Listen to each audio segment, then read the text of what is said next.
Bismillahirrahmanirrahim. Al-mas'alatus tsaniyah, permasalahan yang kedua. Man yatawallal ghasla. Siapakah orang yang diberikan tanggung jawab atau yang dikedepankan dalam al-ghasla, memandikan jenazah. Disebutkan di sini al-afdalu, orang yang utama, yang lebih utama, an yatawalla ghaslal maitah, dikedepankan, diberikan tanggung jawab ghaslal maitah, dalam memandikan jenazah. Yang pertama adalah man huwa a'rafu bisunnatil ghasli. Ini yang pertama. Orang yang lebih a'rafu, mengetahui bisunnatil ghasli, terkait dengan hukum, tata cara, sunnah dalam memandikan jenazah. Ini urutannya yang pertama, orang yang dikedepankan. Dia lebih paham orangnya, lebih memahami, lebih mengilmui akan hal tersebut. Kemudian yang kedua adalah minas siqat, orang yang siqah, yang terpercaya. Kemudian al-amanah, dapat dipercaya. Kemudian al-udul, orangnya adalah adil. Adil, yang dimaksud adil di sini adalah orang yang bagus agamanya, istiqomah agamanya, ya.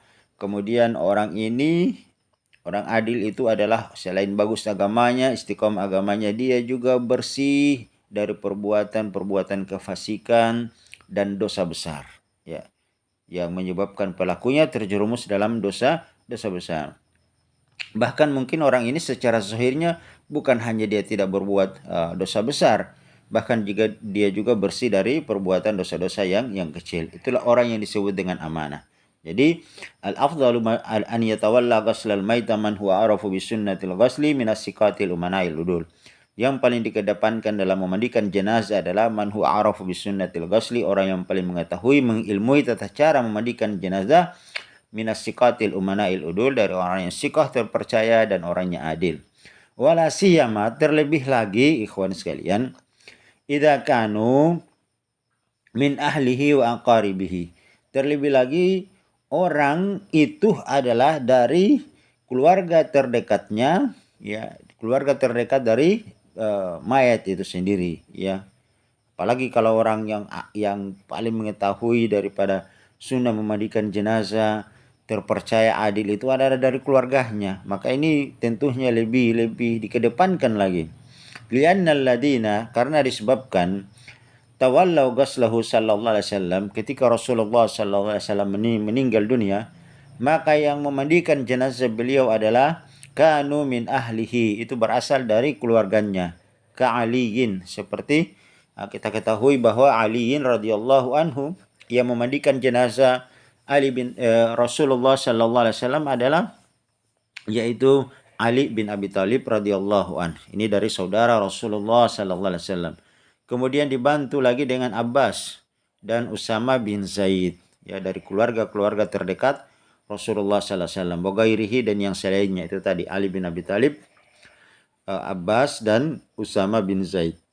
Wa aulan nasa bi ghaslihi, maka wa aulan nas, urutan-urutannya, ya, urutan-urutan manusia yang yang memandikan jenazah. Nah, ini urutannya. Yang pertama adalah wasiyuhul ladzi ausa ayyaksilahu. Ini yang pertama, urutan yang pertama. Wasiyuhul ladzi, orang yang diberikan wasiat, wasiyuhul ladzi ausa ayyaksilahu, yang memberikan wasiat untuk memandikan jenazahnya. Jadi kita sudah katakan sebelumnya bahwa misalnya Sia ini sebelum dia meninggal dunia ternyata dia pernah menitipkan wasiat bahwa jika nanti saya meninggal, maka yang memandikan jenazahku adalah fulan bin fulan. Maka orang yang diberikan wasiat itulah, ya, yang dititipi wasiat itulah yang memandikan jenazah orang tersebut ketika dia meninggal dunia. Wasihul ladzi ausa ayaksilahu, orang yang diberikan wasiat untuk memandikan jenazahnya. Ini urutan yang pertama. Kemudian urutan yang kedua adalah summa abuhu, kemudian bapaknya, bapak daripada jenazah tersebut. Summa jadduhu, kemudian kakeknya. Kalau bapaknya tidak, maka kemudian selanjutnya adalah kakeknya. Summal aqrabu fal aqrabu, kemudian orang yang paling terdekatnya seperti anaknya ke bawah, ya, kalau ada anaknya. Kemudian cucunya kalau ada, ya. bisa kemudian saudara laki-lakinya, ya orang-orang yang terdekat dia, yang saling mewarisi, Sumal aqrabu fal aqrabu min asabatihi, dari kerabat-kerabatnya. Summa zawu arhamihi, kemudian orang-orang yang memiliki hubungan tali persaudaraan dengan dia, ya. Hubungan tali persaudaraan dengan dia, orang-orang yang memang semasa hidupnya mereka ini saling dekat, ya, saling mempercayai, saling mengamanai, meskipun itu mungkin bukan dari sisi orang yang saling mewarisi, ya, orang yang saling mewarisi, tapi mereka memiliki hubungan yang baik semasa mereka hidup di dunia. Wajibu, dan diwajibkan, an yatawalla ghusla zakari ar-rijal, ya, diwajibkan, ini wajib hukumnya, ya, bahwa yang memandikan jenazah laki-laki itu adalah kaum laki-laki. Wal unsa, dan yang memandikan jenazah perempuan adalah an-nisa, kaum wanita juga. Wa yustasna min dzalika zaujan, diperkecualikan adalah pasangan suami istri, ya. Fa innahu likulli wahidin minhuma ghuslal akhari, maka masing-masing dari keduanya, wahidin minhuma ghuslal akhari, boleh memandikan satu dengan yang lainnya. Seorang istri ketika meninggal dunia, jenazahnya boleh dimandikan oleh suaminya. Sebaliknya seorang suami ketika dia meninggal dunia, maka sang istri boleh memandikan jenazah suaminya. Li hadis Aisyah radhiyallahu anha, ini berdasarkan hadis dari Aisyah radhiyallahu anha, "Lau kuntu istaqbaltu min amri mastadbartu ma ghassala an-nabiy sallallahu alaihi wasallam ghaira nisaihi."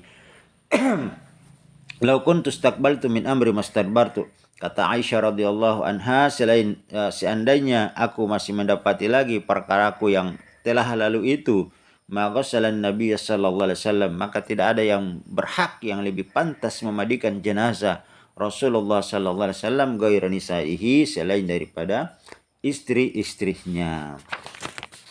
Nah, itu tadi dalil bahwa seorang wanita boleh memandikan jenazah istrinya.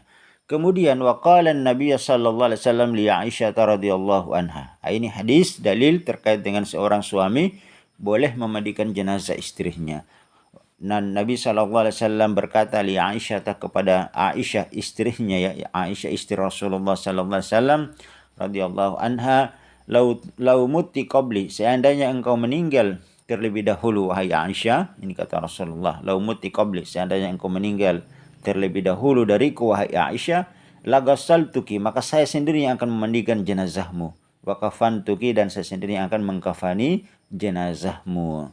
Nah, ini dalilnya. Kemudian ada riwayat yang lain mengatakan di sini wa ghassalat Asma'u bintu Umaisin, dan Asma, ya, bintu Umaisin telah memandikan zaujaha, jenazah suaminya. Siapa suaminya Asma bintu Umaisin? Yaitu Abu Bakar As-Siddiq radhiyallahu anhum. Maka inilah dalil-dalil yang menunjukkan bahwa pasangan suami istri boleh memandikan salah satu dari yang lainnya.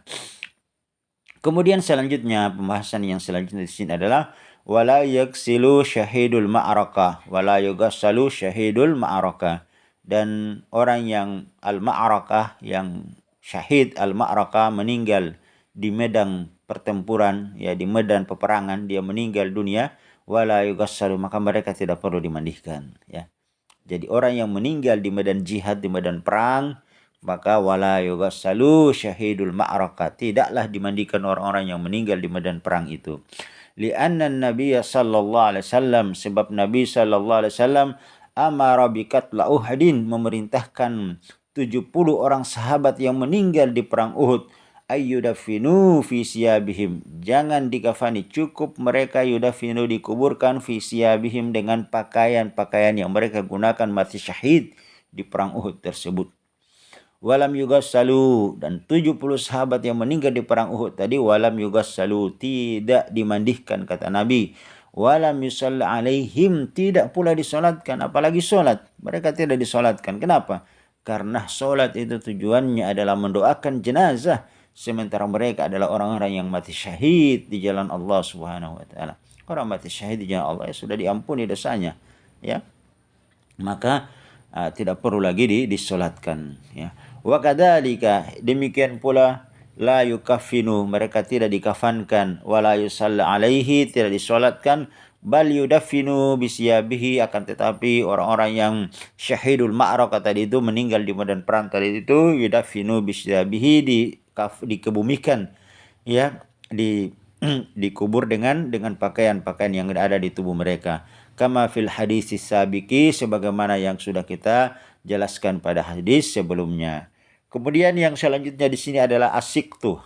Nah, ini asiktu, apa itu asiktu? Wasiktu wa huwal walidu yaskutu min batni ummihi qabla tamamihi. Wa huwal walidu, jadi asiktu ini adalah dia adalah al walidu, anak ya, yaskutu yang dia keguguran, min batni ummihi dari perut ibunya, qabla tamamihi sebelum sempurnanya. Jadi ada seorang wanita dia mengandung anaknya, kemudian anak janin ya, mengandung janinnya, kemudian janin dalam perutnya tadi keguguran ya. Qabla tamamihi, sebelum sempurnanya. Apa maksud sebelum sempurnanya di sini? Nanti kita lihat, zakaron kana unsa, baik yang keguguran tadi, janin yang keguguran dalam perut ibunya tadi sebelum sempurnanya, zakaron kana unsa, baik itu adalah laki-laki maupun perempuan. Nah, itu ya ikhwan sekalian, qabla tamamihi, sebelum sempurnanya.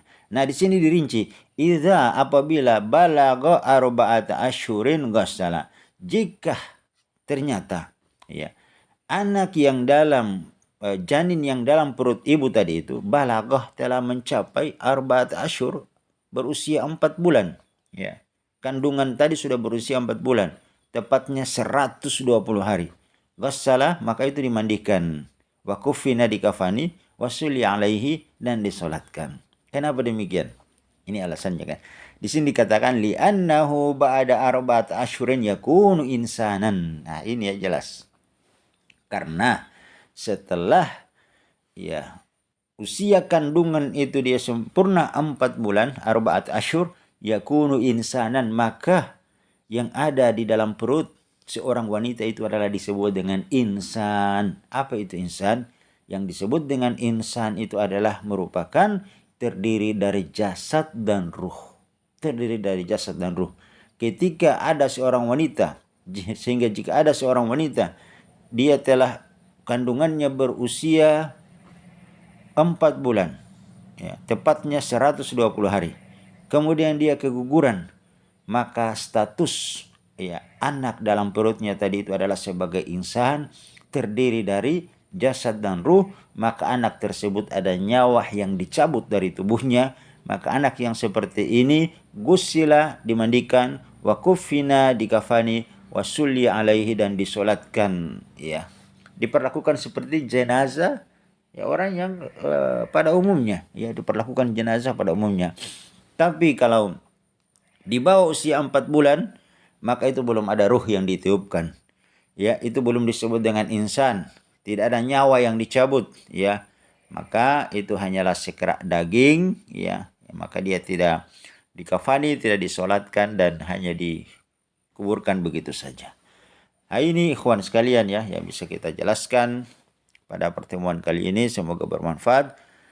Kemudian nanti kita akan lanjut pada al-mas'alatu salisa, permasalahan yang ketiga, hukmu takfinuhu wa kaifiyatuhu. Nah, ini terkait dengan hukum mengkafani jenazah dan tata caranya.